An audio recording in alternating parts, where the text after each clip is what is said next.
Good evening, gearheads. Welcome to your Sunday night with Speed City. Happy Daytona 500 day. Week. Not a lot to talk about so far with the Daytona 500. I think they're up It's to the 20 Daytona. laps. Yeah, it's the Daytona 20 laps this year.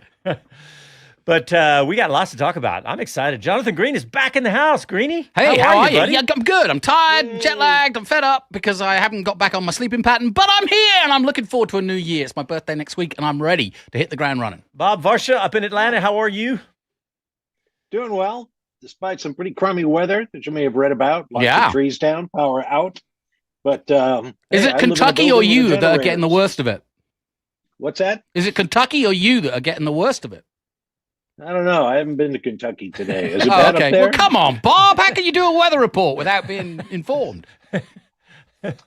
Yeah, it's no. I'm sure they're getting worse than we are. I mean, we get Yeah. some rain and some wind, but boy, they're getting ice and snow and everything else. Well, It's pretty miserable up there. We in Austin are about to get the one thing that we can't deal with, which is cold weather. Yeah. We're about to be like slip-slopping around like bad cowboys with steel toes. Yeah, it's supposed to be in the teens here in the next few days. Yeah, it's going to be a bit that way. It's going to be an epic cool. Yeah. Well, have you got some rodeo or something going on that it's getting in the way of? Yeah, No, not really. I know it's actually a quiet week, and it's just going to be freezing cold. It's only going to last like 2 nights, so then it'll be back up to Pickleball tournament at university or Yeah. whatever. Yeah. All right. Well, we get to talk about some Formula One. We had Formula One cars on track. Technically, they were on Yeah. track. McLaren, Williams, and Haas all sort of revealed their cars. Yeah, I'm not so sure about this new era of the big reveal because, like, it's kind of like drip drop reveals. Drip, Like, drab. Yes. yeah, you can. Here's our car, but we're not really showing it you. Yeah. Well, they're not allowed Yeah, to I'd like show to know more their about that. liveries because they're going to show them all next Tuesday. Evidently, Carlos Sainz was up from midnight till 7 a.m. When they opened the doors at 7 a.m., he was still going around. Yeah. What were you going to say, Bob? Well, the annual livery showing is really just show cars and not what you're really going to see, and on and on and on. But no excuse needed to have a party in London. I think McLaren and Williams kind of pulled the rug out from under everybody by going out there and driving the car. But whatever. Yeah. I think what we'll end up, if this becomes a tradition, I think what we'll end up doing is we'll see this 18th of February, 2 weeks before the first test launch. And for the next 2 weeks, we'll be talking about how to pronounce Altassaran or whatever it is. Yeah. We'll be going through all the sponsors because that's the one thing that Altassian. Yeah. That's the one thing we will see are the new liveries. Yes. So we can geek out, if you will, on look, the Dell sign's bigger or something. Yeah, so we've actually seen some real cars, which is kind of weird. Normally we see liveries early and then see the real car, yeah. So we've actually seen real cars with fake liveries. So what we've seen. Yeah. So we'll talk about the first one we saw was McLaren. Who you really couldn't tell much about. I know, because they had a McLaren papaya and black camo livery. It was a papaya zebra. Yeah, and Casey's going to throw up some B-roll that we've got because we got to see the car, but they didn't put out any high-res. Now, Williams had some pretty high-res images they put out, so we'll get to, we'll talk about them next. But McLaren, basically had just a couple of images that they put out. Yeah, but just those two teams being out there is an interesting story because McLaren, of course, won their first constructors title or first title of any kind since 1998 last year, and here they are on track and camouflage the car. Then you got Williams, who you'll recall last year were still building their race car at the final preseason test. And they only raced one car in Australia. Right. So here, after the crash, yeah. So here they they have no come spare out, parts. here's our car. It's all together, ready to go. It's visible proof that James Vowles and his staff there are making progress and revamping, one of the most important teams on the grid. Yeah, we'll get to Williams here in just a minute, but McLaren, I want to stick with them for this first segment because I'm thinking about how tight the field is now, right? We have this incredibly tight, where every race was, a half a second would put you out of the top 10, but we've all seen how hard it is to do what McLaren's doing because they made pretty fundamental changes to a whole bunch of this car, right? To this McLaren car. because that was the big story they talked about. Yeah, how they much described it innovative. Yeah, right, but it wasn't just the front wing or the rear wing or underneath underneath the car. It was a bunch of it. And what if they get this wrong and they lose 6 or 8 tenths? They're at the back of the grid. Well, and also for the cynics amongst us, of which I am, if you remember, it wasn't much more than a year ago that McLaren were, oh, woe is me, we're going to go into the desert and commit Harry-Carry because Bahrain's been a disaster and there's no point in us going to the first race. Yeah, exactly. Well, that shows how tight the margins are and how hopes can rise and fall, and that's where management has to step in, and that's what Zach Brown and Andrea Stella do really well, is step in there and look in everybody's eyes and manage expectations and work performance and so on. Andrea Stella has been pretty forthcoming, I think, the team principal at McLaren, about how we did not just rest on our laurels. This is in many ways a very different car than we won that Constructors Championship with last year, and people seem to agree that from the cockpit on back, it looks very different. Yeah, here's a quote from Andrea Stella right here. He says, "What we tried to achieve with this new car is innovative. It's a car in which we tried to raise the bar in many areas, including the fundamental layout." He said, "It's something that we evaluated carefully because the MLC 38, last year's car, was already a competitive car. So we needed to be conscious and considerate as to how much we wanted to innovate."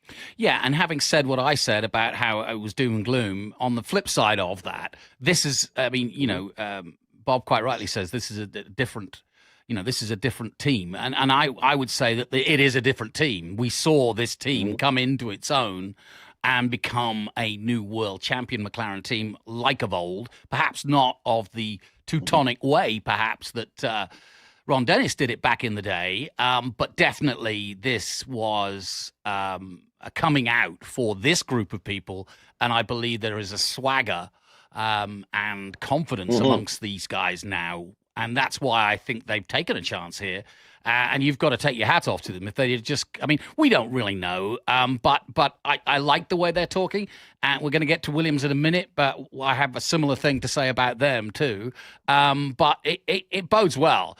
That McLaren are out and running as world champions and saying that they're innovative. I think this new group of people, I say new, but this group of successful people that has emerged in the last 2 years is looking for bigger and more. Yeah. One caveat there is both drivers, both Lando Norris and Oscar Piastri, have said, "I'm ready to be world champion." Yeah. And we all know they can't both be world champions, so that'll be much fun to watch.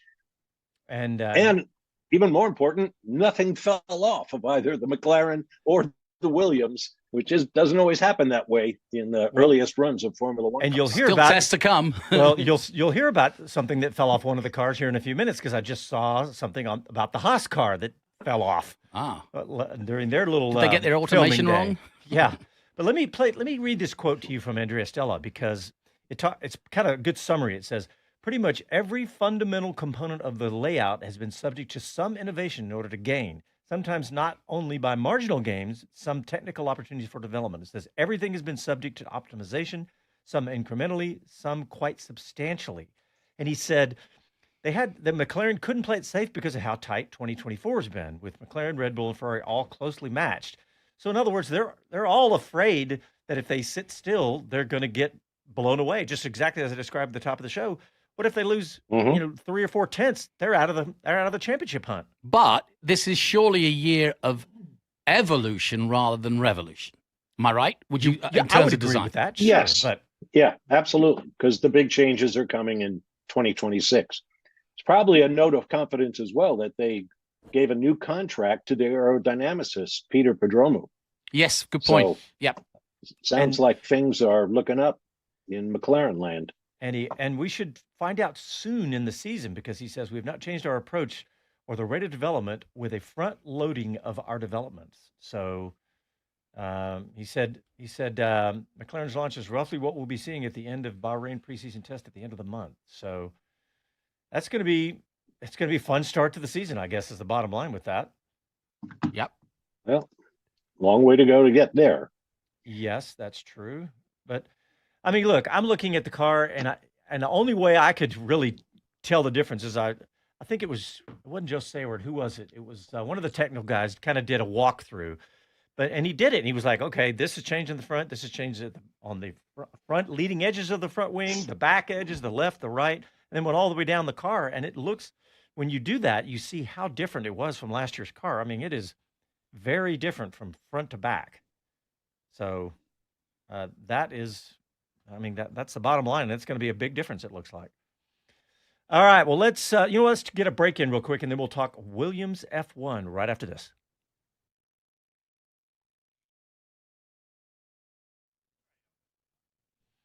All right, let's see. Well, the 500's now 21 miles in, and the crawl along pit lane. We go back to the studio, and still no Lee Diffie. Still no Lee Diffie. Where is Diff? We don't know. Let's see who is in the YouTubes. Kevin Kelly, Andy P., he was saying all 6 laps of it being the Daytona 500. Yeah. Andy P says, "Welcome back, statesides, JG." Thank you, sir. Let's see what else. Chip Foster's in here. You know, McLaren, this ad is older than me. That what is? That ad? Oh, yeah. Chip Foster, welcome, Chip. He said McLaren went full Red Bull with a camo test livery. Yeah. I actually kind of like that. It was kind of a cool livery. Bill Ricker's with us. He says, "I'd choose Atlassian, but that's low praise." I guess we're talking about the...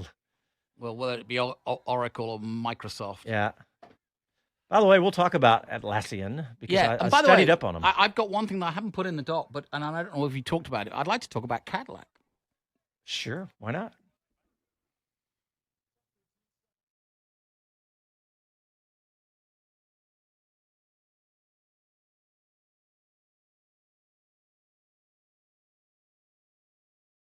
Hi, this is Max Verstappen, and you're listening to Speed City.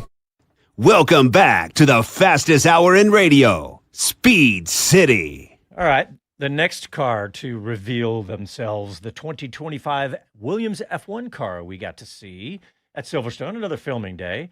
But unlike McLaren, they have lots of photos and video and lots of discussion out there. And think about where they were last year. I was about to say they were in it. They weren't even ready for Bahrain, much less now. Yeah, 2 weeks out. Before we get into the new sponsor and all the rest of it, how bold was James Vowles to invite the entire media to go live stream with the entry of the car, with Carlos Sainz on track as they open the doors, finishing the car at 4 a.m., I read. These are all things that put you high at risk. But Frederick Vasseur did it with Ferrari a couple of years ago and said, never again, because it is so risky. I mean, you only need one stall, and we've seen it so many times at a filming day. But they threw it all to the wall, and Williams came good and got in there. I think it's 200 kilometers they're allowed to do. But they did it. And so pretty bold statement. Well, and it's important, obviously, in so many ways. They want to show not only their fan base, but their sponsors and the other teams in the pit lane that they are a different team this year in so many ways, that they are ready to go. The car ran reliably. We got a new guy behind the wheel, and he's been saying lots of important things to us as we develop the race car. They've been really laudatory in their praise of Carlos Sainz, who they say brought great ideas to the table the moment he finished his first drive in the car after Abu Dhabi in the tire test. Yeah, I read some quotes from the official launch, and I thought it was interesting what Carlos said about it was sort of put out there that obviously these two were an incredible experience combination. And if they get on, which I think they will, I think Albon will be pushed, not just from behind, but from in front. I think Carlos is going to be quicker than him, and Albon's going to have to reply. But I think if they work together, that was the comment I was looking at, was if we work together and put our experienced minds together, then we're going to move this project forward quickly. And that's a great attitude, which you couldn't see necessarily happening with Piastri and Norris, given that both of them are young guns and Well, both of them won a world title. Well, you realize the recipe there is that if you're at the front of the grid, there's always a battle. If you're towards the back, it's not nearly as intense. So, No, but it does state where Williams, like you say, compared to last year, where they are. I mean, Sargent didn't even get to race Australia last year because he was deemed not good enough. Yeah. Well, we have an interview here from Williams with James Vowles, and he talks a bit about all of this. So let's hear from James Vowles. First and foremost, in the history of Williams, this is by far anything close to it, the biggest partnership we've ever had. It's probably one of the biggest full stop in the sport or in sports. But more importantly, it's a partnership of two organizations that have very close synergies on how we act and how we behave. Everything is about collaboration and teamwork. It's about how you pull individuals together and point the right way. It's about being a challenger to other brands and other systems and other dynamics. And from the first conversations we had with Atlassian, it was very clear that how we want to work with each other is how we work internally at the same time. So there was just a gelling from the outset. But it's huge. For us, I think what it demonstrates, we have two of the best drivers. We have some of the best individuals as a part of us. We have individuals that know the journey we're on. They're all over the car. They're a part of it. But they're partners. They're not sponsors. They're partners that want to be a part of what we're doing. And for me, the really big thing is those individuals are part of our journey, believe in our journey, trust in me, and trust in what we're doing. So it's huge. Yeah, and so he's talking about Atlassian, their new title sponsor. And apparently this is a massive sponsorship partnership. Tell me what is Atlassian? So Atlassian is a company. It's a software company, right? And they make project management. What else? They make a suite of software products. Their flagship product is a project management software, kind of like, you remember DHH who raced in IMSA. His product is called Basecamp. Well, this is a competitor to that. We used Basecamp early days of Speed City. So in other words, helps you manage your company, which is what they're also doing with this product. They're helping to manage. You remember when James Vowles took over, they were running the company on spreadsheets. Remember that? Yes. And now the Atlassian is going to help them with all sorts of software and other technology. Well, and again, it's a combination of an unsexy product, sticking its sticker on a very sexy item. I mean, it's a win-win, isn't it? Yeah. Not only do they bring their expertise, as Oracle has done, as Dell has done, and Cisco has done, now they will be able to, like you say, run Williams properly with their software, and just like the entire tech world has helped Formula One, and like I said, the new tobacco is technology, and I mean that's a bit old now, but it continues to roll on and finance Formula One. Yeah. Well, you said something interesting earlier before, Jonathan, when you said other teams may have two young drivers like McLaren who both want to be world champion. James Vowles and the Williams team are in a very different situation. Are Carlos Sainz or Alex Albon going to be a world champion driver this year? Very unlikely. But what they can be, if they put their heads together and, as James Vowles said, work together, they can target fifth in the Constructors' Championship, as opposed to these 8, 9, 10 finishes they've had in the past. Get up there right behind the big four teams, and maybe you pick up a fourth place. But don't shoot for the stars right now. Just grind it out and move on up the ladder. I agree with you. Fifth actually is not only realistic, but it's aspiring worthy, as it were. That's not a word, but you know what I mean. And I think it's going to make aspirational. Yeah. And I think it's going to be tougher for the likes of Haas and Alpine to pick up points when Williams will definitely be looking at making those top 10 qualifying finishes with two guys that are more than capable of qualifying. Yeah, in the top everybody 10. Start creating your predictions for the Constructors' Championship. It's going to be very difficult this year.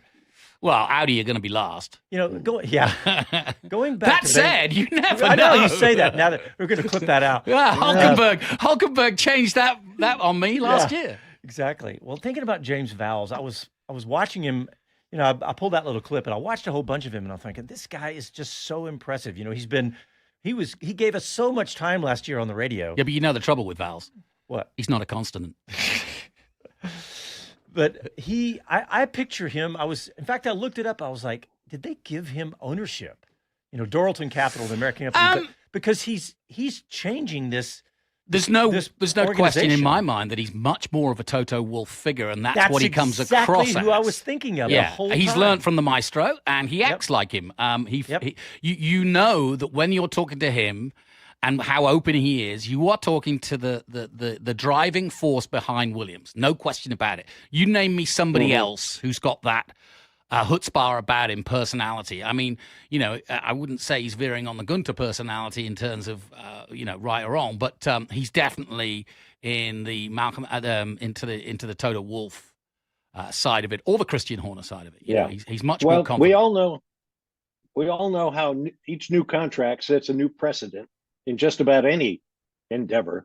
Toto Wolff has an equity position in Mercedes, and now we know that Adrian Newey has an equity position in Aston Martin. So that might very well be what a James Vowles or an Andrea Stella or an Oliver Oakes, might be looking for, is not only, will I run the team, but I want a piece of the action. And I have no problem with that. Yeah. Well, think about it. The changing landscape of Formula One with the teams now as franchises and the value of every team. If I'm an if they're trying to hire me, I'm going, hey, I want a piece of that action. That this team is now worth $1.5 billion, and if I can peel off a little percentage point of that, hey, are they running green light at Daytona right now? I swear to God, they are. They are. They've done 27 laps. So, wow. They're still turning left. Man, some crazy looking clouds out there. If you know what that noise was, then you're a true fan. Yeah, they've had spotty rain there. Yeah, they had another yellow flag, but didn't wet the track, fortunately. So they're back out there. If it goes halfway, I think they'll be lucky, but who knows? Hey, Greeny, you put something in the show, Doc, about Williams. Colapinto, official. Yeah, I find this interesting because he gets into a word salad with this one. He wants to see Colapinto on the in a race situation, right? Yeah. But he hasn't created one for him. Yeah. He's given him to Williams, who aren't likely to run him this season. Although there is a rule change that there are more to Alpine. Alpine. Sorry, to Alpine. To excuse Alpine. Me. Yes, excuse me. And I do think, sadly, the writing's on the wall because Flavio's been quite outspoken about it, about Doohan staying there for the entire season. And it sounds to me, like I said, in a kind of a word salad, that Vowles is kind of pushing Flavio to give him some seat time because he can't. I just don't. I mean, it's typical Formula One. We're going to see the old guard against the new guard in many ways because Flavio is straight out of the 80s, and early 90s, and banned for life, but back. I don't know. I feel for Doohan because I don't think he's done anything wrong. He's just been a victim of circumstance in many there's ways. been more rumors about him I know. the last couple of months. It's horrible. That said, I do know Mick Doohan, and I've said this many times over the being down under. You don't want to mess with Mick Doohan, his dad, five-time MotoGP champion. Yeah.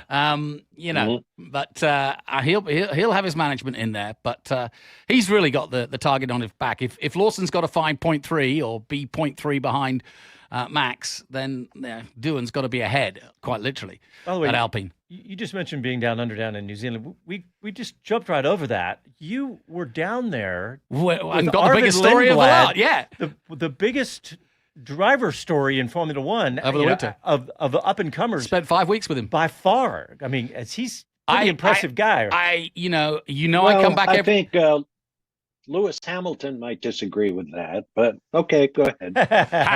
Well, I just mean of the stories that we knew were a breakout. races. Yes, for sure. There's no question that a guy now with 40 points, and I mean, talk about a fast track. He's done one season in FIA F3. He's going to go straight into F2. He was fourth in FIA F3. He's now smashed everything in the Toyota series. And he basically is on standby to be RB's reserve driver for two reasons. One, they haven't announced one. And two, if the penalty points that Verstappen has, which last till the end of June, suddenly come to fruition, they're going to need him. Yeah, that could be the biggest story in Formula One this year. Well, it happened to Magnussen, didn't it? Yeah, it's true. Yeah. Mm-hmm. And, I don't mean to be funny, but I mean, him and Max and Magnussen, I don't know what, we had a list of penalty points, didn't we? And they were right at the top of it. Yeah. Yeah. I wanted to mention Kevin Magnussen's half brother is beginning his car racing career. I saw that headline, but I didn't click it. Yeah. What's his name? Half a Mag? Yeah. Luca. Yeah, right. That's an inside joke going back a lot. Magnussen. He's gone through karting. He's about 14, 15 years old, and he's going to start. I think he's going to start in British F4. So, and here's two names that you will know, but you should know again. One is Montoya, the other is Weldon. They're coming. The next generation. All right, guys, let's get a quick break in. When we come back, we'll continue to talk Formula One stories. And later on in the show, we're going to have a guest, a really fun guest that's going to help you get your garage in order. Stay tuned for these messages, and we'll be back right after that.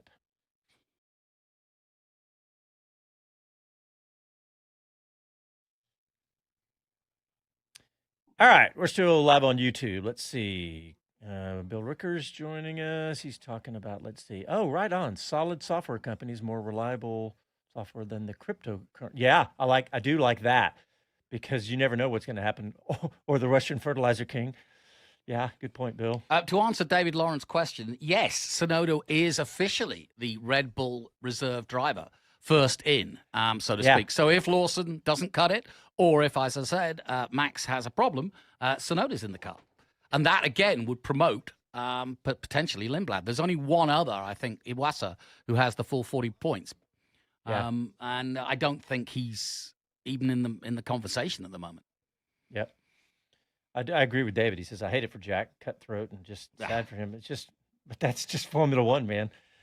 That is Formula One. Chris Foster said he forgot to add Red Bull Racings to that mix earlier on the liveries. Racing Bulls, actually. Let's see. What else? All right, coming back.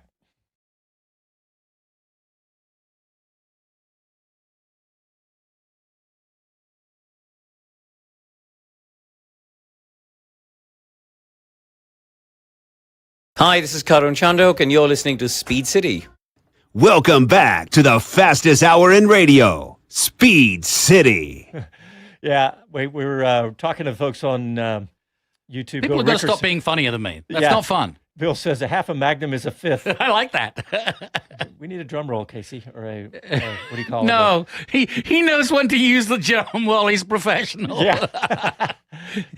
He's not doing it purposely. He knows where the button is. Yeah, he's just not giving it you. He's on the phone. He's talking. He's ordering a pizza or something. He's trying. He's calling the government to see if he can get some of these radio shows shut down. So there was a third car that made its appearance. It was hardly any official photos. I'm saying no. There were two photos from Haas tweeted because they also had a filming day at Silverstone, but not amongst the official photos. You'll have to go find them out on social. Apparently, a chunk of the side pod came off of the Haas, which was not good. Extra weight. Yeah, maybe Casey can Flesh Google wound. that. But we do have a couple of photos of the Haas car, and I haven't done any analysis. But they weren't meant to be seen, right? No, they weren't. There was a couple that they tweeted out. Oh, okay. But no news story with it, so I don't know a whole lot about what's going on with that. So we shall see. But there's a couple of photos that Casey's throwing up right now for us. But yeah, the other big story, of course, is the next Tuesday. Not say next, this Tuesday. Tuesday the 18th. Yes, the F1 75 Live season launch event. It's 2 p.m. Central Time, 3 p.m. Eastern Time here in the U.S. Oh, the 500 should just be coming to close that by then. But this is a very interesting event. For the first time ever, all 10 teams and all 10 drivers and team principals will be there. Yeah. And they're going to unveil their liveries at this one big event. Do you know the venue? Yes, I do. What's it called? O2. O2. Yeah, it's the biggest venue in London. O2. It's the biggest Not venue the in Q2, London. but I saw the Prince O2. there, actually. Did you really? Yeah, it was amazing. He was a dot, and I was up in the balconies, up in the rafters. But no, it's well known. It's on near the city of London, but right on the river. It's a beautiful venue, and it's this big dome with big exterior support. Yeah, it kind of replaced remarkable Wembley as a music venue because the acoustics in Wembley aren't great. I remember the Stones received quite a lot of hard time for not being in an acoustically good stadium. So when you get a really big band like Coldplay or U2, they'll play at O2. Yeah. And so it's going to have all the teams and, of course, a bunch of entertainment, too. He said, with key figures from the sport as special guest presenters and top entertainment. That means it's a bunch of Brits, then. Which, by the way, I hate to diss on another presenter. Brilliant! But I'm sorry, the guy who did the Williams was way over the top. He was pretty bouncing off the... He had turned up to 11, for as sure. the king of enthusiasm... I'm allowed to at least. I saw Medland in the background, so Chris was there. Chris emailed me this past couple of days. I just thought it was less about Williams and more about him. That's all. Yeah, that's the danger you get when you get that much over the top. Sorry, I'm going to get some hate mail now. Yeah, some flack. I don't care. But what do y'all think about I can this? think of a few driver introductions here in the States that were a bit over the top. No. So what do y'all think about this event? The way they're doing it? I think, they've been looking for something to fill that gap in January and February. And whether you like it this time of the year or not, Formula One is kind of becoming year-round. NFL's got its draft. You've got, there are a lot of sort of, things that happen pre-season or going into a season when it's quiet, baseball, all those things. And I think Formula One's looking for something like that to kick things off. And of course, they're going to celebrate 75 years all year. So that's a big factor, too. They've got to do something special, and they're doing it. I think they'll doff their cap to the greats of the sport, both visually and physically. I think you'll see more of people like Emerson Fittipaldi and David Coulthard and, guys that have Nigel Mansell. Yeah. Jack Villeneuve and Jenson Button have just joined the Williams team as ambassadors. We're going to be doing Rolex this year, and that's going to celebrate 75 years of Formula One in Monterey. So I think there's going to be a lot going on. Bernie's selling his entire collection. So. What's that event called that you're talking about? Going to Reunion, Rolex Reunion. Yeah. The fact that they opened it up to fans, right? And it's not just a television event. The fans get to come and get excited. If you're a big fan, to be honest, and we all three of us can say we've experienced this. But what they do in Vegas with the stages and with the interviews, I think that's the style they're going for and taking it to Britain. We've seen it in Miami, we've seen it in Vegas, and to a certain extent in Austin. But it's more prevalent at Vegas because it's kind of the whole stadium. TV or big screen TV is in 5 different locations. It's an amazing feat, actually. David Logan and his team put together. We're a small part of it, but it's a stage show, and it gets you much closer to the drivers and the atmosphere of throwing hats out and cheering. And it becomes more concert-like. Yeah, Andy P said, as you were saying that, he said, will the Q2 Arena event be more flashy than the first Vegas opening ceremonies? There you go. Right on. What's that? Go ahead, Bob. Yeah. Well, I was going to say the history of these car introductions, which used to happen piecemeal, every team would do their own thing, can be pretty funny. I mean, in the same year that Red Bull had the Spice Girls and McLaren had Jamiroquai, Williams had the car in the garage at Silverstone and rolled up the door and told the media, there's the car. That's the car. And take a photo. Soup over there on the table. Right. And Frank Williams poured soup out for all the assembled media, so it's run the gamut from the sublime to the ridiculous. But, the Drive to Survive generation, as I like to call them, I think they expect something like this, They do. Fair we need enough. drama. Yeah. We need... Well, and as I mentioned, there's other sports. You are now competing against the Final Four in NBA. You're competing against NFL draft. You're competing against Hard Knocks on the. If you're a big sports fan of all sports and your motorsport is gone, you're not going to watch the Dakar back in 3 times, are you? The happiest family about all this is the Buffer family. Yes. The Michael Buffer, the let's get ready to whatever, You can't say it. I know. You can't because we'd have he's to now got check. His brother's doing it now. That's what I mean. He's doing Vegas. All right, we're going to move on because before we have somebody coming up as a guest in the next segment, but I want to talk about the ESPN story, the report that was reported on something called Puck News. And according to Puck News, ESPN president Jimmy Pitaro has informed F1 that it won't renew its rights, his broadcast rights agreement that ends after this season. Say that again. ESPN is not going to be broadcasting Formula One after this year. Yeah, Right. and end of 25. And it's been mooted that both Apple, AWS, and Netflix, more importantly, and obviously Netflix, you'd have to say, It's in the driver's seat. well, they've certainly had bigger connections. Both Apple, the Apple film that Brad Pitt is doing, and AWS are already a partner of Formula One. So those three companies, I think, and I don't think that anybody else could really step into the, you look at an NBC, well, they've just done a massive deal for, here in this country I'm talking about. I think it would be hard. And I think it will be hard for Apple to do it globally. That's what they want to do. And so do Netflix. And I think that there's going to have to be some geo-blocking strokes. The biggest global are going to be Netflix and Amazon.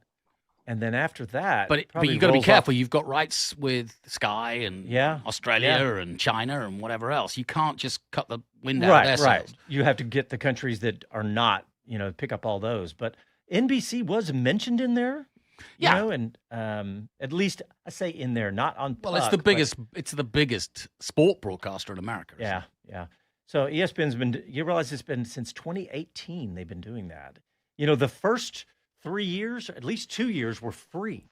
ESPN did not pay anything. No, that's true. Yeah. And remember how excited we were because it was before the growth of and Drive to Survive. and that was Sean Bratch's, I think, idea as an ex-head. It was. And remember, we loved it because it was the organic. What I loved most about it is that all the sports bars across America were going to have an ESPN channel or three on all at the same time, and we thought that's a great way to get Formula One exposed. To be honest, I think I'm preaching to the converted here. I think I would be bold enough to say, Drive to Survive, Drive to Survive, Drive to Survive. That's all you ever hear.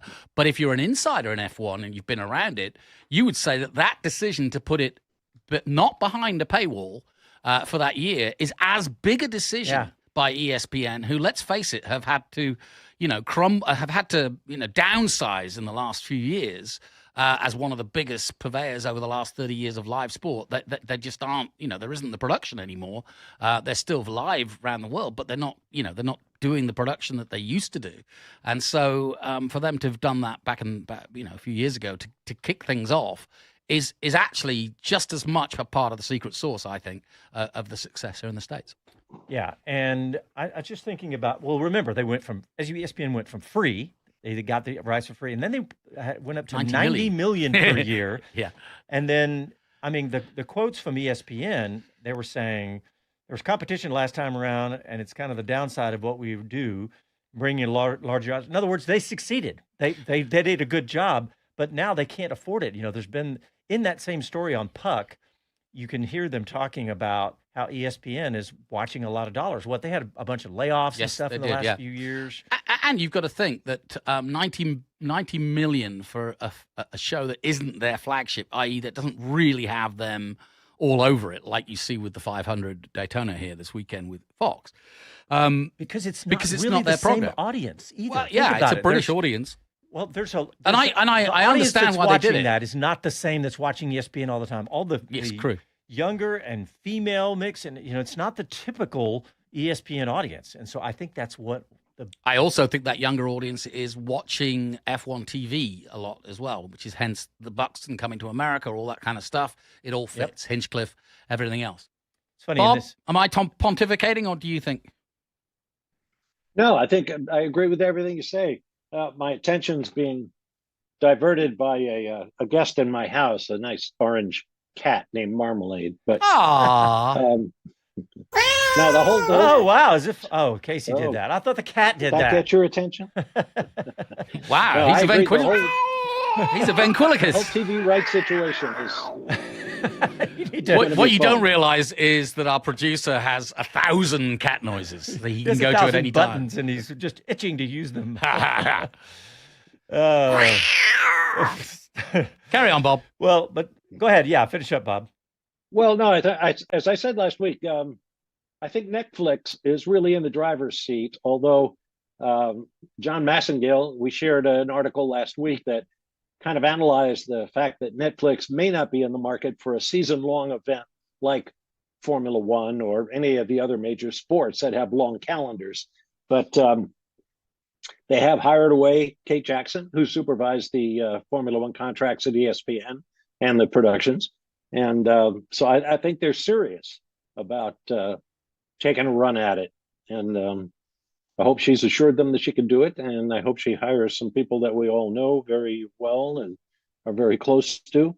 And it's going to be interesting. I mean, they went from $5 million a year to $90 million a year with ESPN after that initial couple of years that were free, because as Jonathan pointed out, Sean Bratches was an ESPN lifer, and nobody wanted to be involved with a series that was going to run its own streaming service with its own events. But ESPN showed it could work, paid a lot of money, and so the number I think will be probably 9 figures in a new deal. It's going to be interesting to watch from a business standpoint as well as a competitive one. And 90 million is a lot of mother's polish on a big Mercedes. Yeah. Well, and that was the first comments I saw. It was like, whoever gets it, they better stick with commercial-free races, because we've had those now for... Well, that was another part of the genius, actually. Yeah. That was another very clever move. And actually, I would argue that back when me and Bob were doing Speed Vision and ABC and all that kind of stuff, back in the mid-90s, that was a failure back then, that Americans would not give up their ad breaks. American networks would not give up their ad breaks. And therefore, we were always chasing action and chasing replays. And actually, it became quite a staccato kind of production. Yeah. Well, and when like this today, watching NASCAR, I know. They turned it on. The race started. They ran 6 laps, and we were in commercial. I know. Now they were saying, they were touting, we're side by side, but it's not the same. No, it's not. It's not the same. No. And everything has a sponsor attached to it. Yeah. I can remember a million years ago sitting in a bar with a producer, a very high level producer, and I can't even remember what we were watching. It was a football game, I guess, and they were doing the thus and such sponsored team lineouts. And that producer said, "Oh boy, pretty soon they're going to be sponsoring everything." I wouldn't be surprised if we saw a Budweiser kickoff sponsorship. A year later, there it was. Budweiser kickoff sponsorship. By the way, if you just on this subject, and I just it's a quick comment, and Bob, I'd like you to go and have a look at it. Go on YouTube and look up GB Sale. Sale GP. And it is basically the forerunner to the America's Cup. But look how they do their graphic advertising live on the racing, and how they're turning it into a motor racing for high-level yachts. Yeah, I just Googled a quick, and all the images, Emirates and and by the way, Ineos, the Ratcliffe, who owns Ineos and therefore part of Mercedes, he's one of the protagonists in this game too. And they're even calling the yachtsmen, the captains, they're even calling them drivers now. Yeah. All right, we're going to take a break now, because when we come back, I'm really excited about this next guest, because it's a friend of mine, and he has a business here in Austin that helps you get your garage like you want it. Back after these messages. We got dogs in the studio, cats and dogs living together. All right. Let's see if we've got. We got Thomas. Going to give me an E-Type and a Cobra and a Ford GT. Yeah. So wait a minute. So my garage, the way I want it, is an E-Type, as you say, and a jacuzzi with a blonde in. Well, you have to get what Thomas does for you done first, because you're not going to roll your E-Type into your messy floor. Hey, Thomas, how are you, buddy? I'm good. How are you guys doing? Good. Man, your backdrop is Thanks perfect. For being with us. Everything look good? Sound good? Yeah, your sound is perfect. Excellent. Thanks for joining us. Thank you guys for having me. My blood pressure has been going up for the last hour. Don't worry about it, man. I was like, I need to be out in a car going really fast right now. Well, so hey, real quick on the topics, on the stuff that you highlighted in yours, that was stuff that you don't really do, or you kind of manage. You said the ones you highlighted below. We'll GC those types of products. Got it. The main thing is pre-planning. Okay, great. All right, we're coming back.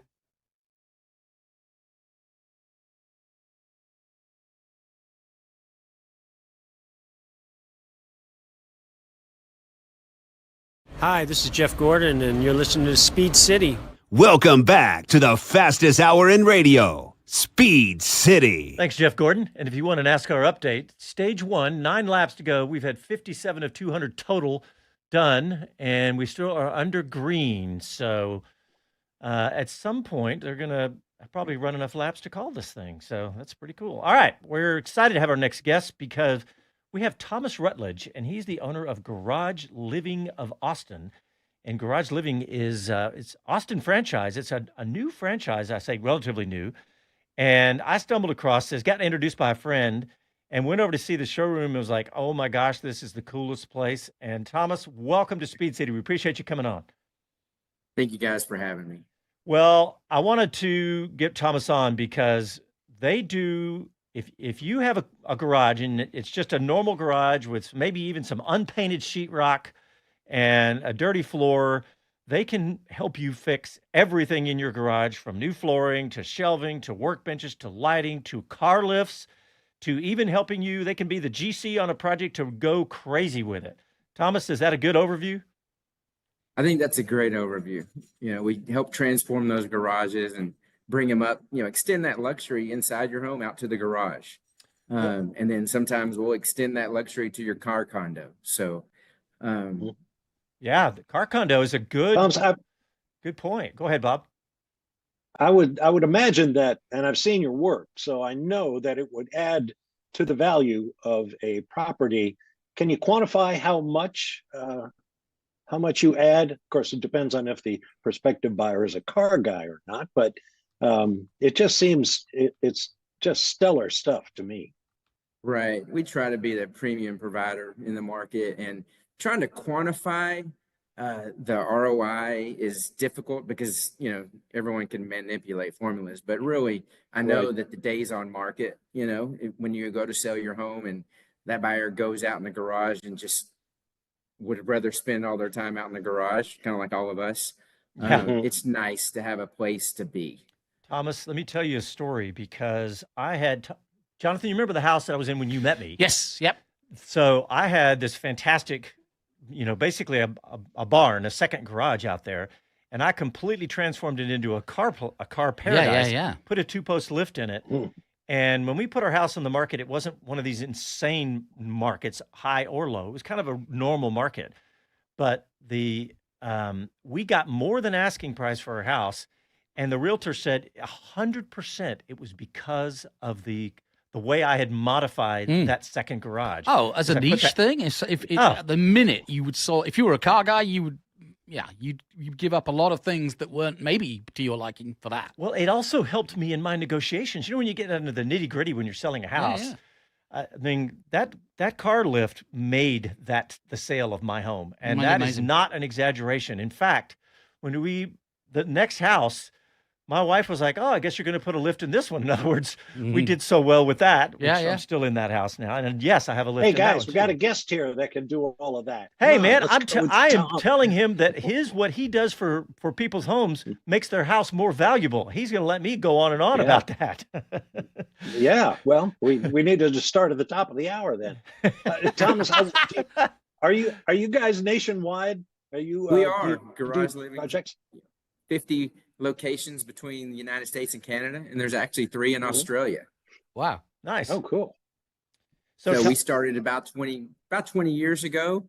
Been in Austin for 6 years, and you know, it started out as, let's make the garage a little bit more organized. Let's make it a little bit nicer. And as you get into it, the products become, you know, higher quality, or the solutions expand, you know, to car lifts. Obviously for this crew, you know, when you're talking, everyone has a toy, and when you need extra room for that toy, the car lift is, you know, like John said, it's the ultimate toy. It's magical. Yeah. Yeah. And Thomas, I'm just interested. You say Australia and obviously Austin, but I would have thought this is a good market because, and I'm kind of asking or wanting to know about the demographics, because, you know, youngsters aren't buying as many cars as they used to, but sort of my age group is still sort of nostalgic for what's in the garage, and having that, Mustang or Shelby sat there and taking it out for rides, now and again. But is that a dying scene or not? It is. I used to think that we could put our finger on the demographics, but we can't. We have kids right out of college that, they like their sports cars. We've got guys, when we build out their garage and put a workbench in there, it's going to get worked on. So it's so all over the board. And, Austin's it's a good melting pot, and with the local race scene and the COTA. Have you seen it grow? It's growing, definitely. And we've just started to tap the market in Austin of the car condos. There's a few on the ground already. There's a few in construction right now, but everyone likes their toys. And when you have, we were attracted to the business by the quality of the products and the install teams. And it's so much fun, because all we get to do all day long is talk about how do you fit more toys into your garage, or how do you, when you come home and hit that button and that door comes up, you just want it to look good.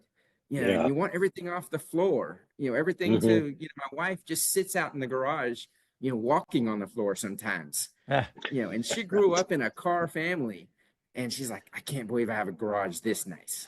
In that respect, go ahead, Bob. Well, I was just going to say, it sounds like a business where every project is different in some way, shape, or form. Some guy has an E-Type, some guy has a huge lifted, master cab pickup truck or something. So you've got to be flexible. Would that be the case? Very flexible. Every solution is custom made. We'll come out to your home and take measurements and kind of talk about what you want to do with your garage. And then we have a design consultant is second to none. He's been with us 6 years. He's designed hundreds of garages, so he knows what works and what doesn't work. And someone might have in their mind a direction they want to go, and it's nice to know that someone's been there before. So everyone's solution is different. We might have electricians coming out putting, rerunning electricity to run car chargers. Some people want exhaust fans, and then others want that car lift so they can actually, work on their car, mainly the 2-post lifts, or someone that's got a showroom garage, we'll put a four-post lift in there. They can move it around. So the solutions are endless. Thomas, that's really cool. You said you also do the tiles that you put down, not just talk about the floor coating, first of all, because you guys do something that's beyond. I used to be epoxy back in the day, but it's something even more durable than that now, right? Right. So everything's kind of advanced to the polyaspartic phase. It's just a little bit more flexibility. So when your home foundation changes, because everyone has seen those epoxy flooring from 20 years ago that it's all peeled up and it's brittle. So luckily the technology of the product has changed. So it's a non-issue anymore. Some people want that, Floortex coated system where it's the flake floor. And some people might want to design Swiss tracks, with the tiles, the plastic tiles. Right. And those are a lot of fun because you can add your personality, and I want to design and I want to outline, and let's do some color changes. And it's what everyone likes to do, And my garage, my current cars, garage, we like our garage. Not my workshop garage, but my main garage has got a crack in the concrete. And I was like, oh, that's going to have to be repaired. But instead of doing that and doing a coating, I did the Swiss track style, and I covered it, and it actually was pretty easy. I did it in an afternoon, and it transformed my old garage, and it's just amazing. It looks incredible. And, pulling up a cool car on top of that versus a broken concrete floor looks amazing. So that was a big deal for me. And I love those tiles because they work great. Thomas, what's the craziest thing you can recall being asked to incorporate in a solution to a garage? I've seen turntables. I've seen elevators to take exotic cars below ground level in inexpensive homes so they're secure when the owner's not around. What's the craziest thing you guys have done? The craziest and the most amazing thing we've done is we did a garage, which ended up being like a garage apartment for a former MotoGP racer. And, there's the kitchenette. And then he had this really cool diagram of a motorcycle engine on one of the whole walls. But he had probably 10 to 12 motorcycles that he had ridden over the time. And we put trickle chargers, we did under cabinet lighting on the wall organization system, and we built in trickle chargers to every single station. It was like the Bat Cave. Wow. Well, Thomas, and we're almost out of time. His leathers hung up. I wonder if that was your friend. Could be. With you. Can you? Well, I can't say. We don't want to talk about. No, you can't tell a mystery. Thomas, there's plenty of world champions here in Texas. Let's just say it was amazing. Yeah. Well, Thomas Rutledge, thank you. Thanks, man. That's really cool. GarageLiving.com, and I think you can just search up Austin or whatever city you're in if you're happening to be watching outside of Austin. It's amazing stuff, Thomas. I was excited to have you on, and thank you very much for your time. Thank you guys for having me. All right, thanks everybody for tuning in, and we'll be back again next Sunday with we'll talk about what we got to see on Tuesday with the big F1 75 reveal. And I'll have some news on Zach Schooler, who was runner-up in the Toyota Series and has just got a new job. Oh, fantastic. All right, thanks everybody for tuning in. We'll talk to you next week.